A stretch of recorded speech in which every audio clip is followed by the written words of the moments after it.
Hello and welcome to IrishRacing.com for another edition of Emma's Eyecatchers, where I bring you some of the most impressive performances in my eyes from the past week of action. So to kick it off, I'm going to go with an impressive winner.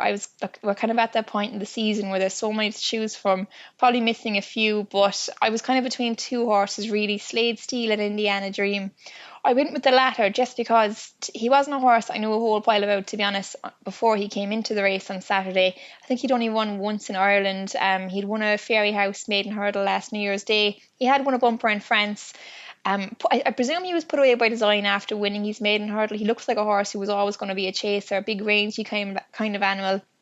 And I was really just blown away by how he finished out his race on Saturday. It was a race, it was heavy ground. A lot of horses were finishing tired, but he absolutely scooted home in what was a pretty decent field. I think he made pretty good horses look very average, which is always a good sign. He doesn't have any massively fancy entries over the Christmas period, but I'd be very surprised if he wasn't dipping his toe in among the real Grade 1 horses towards the end of the year at least. Maybe one for the Dublin Racing Festival even. He has been cut to around 10-1 for the Turners, which is absolutely insane to think of, consider we've only seen him twice in Ireland. But I suppose that just speaks to how impressive the performance was, and he's definitely one I'm going to be keeping a close eye on as the season progresses. The other horse I mentioned, Slade Steel, obviously looks very, very good horse as well, probably one for the Ballymore, but I'm going to give one of the ones in behind him as maybe one of my eye-catching losers of the week.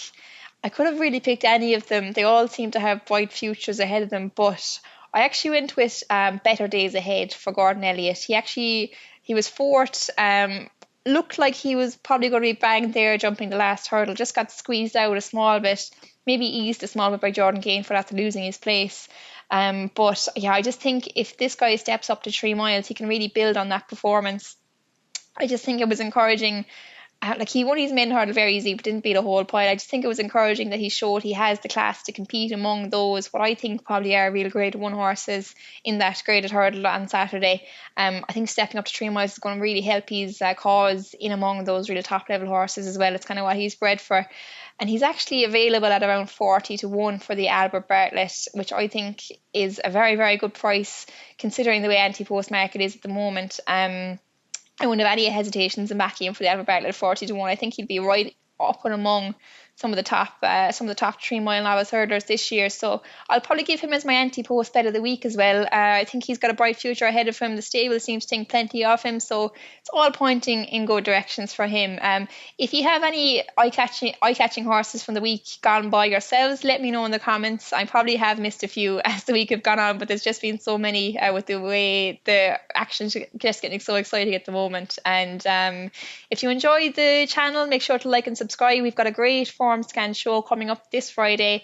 We'll be previewing Cheltenham and all the big Irish action as well.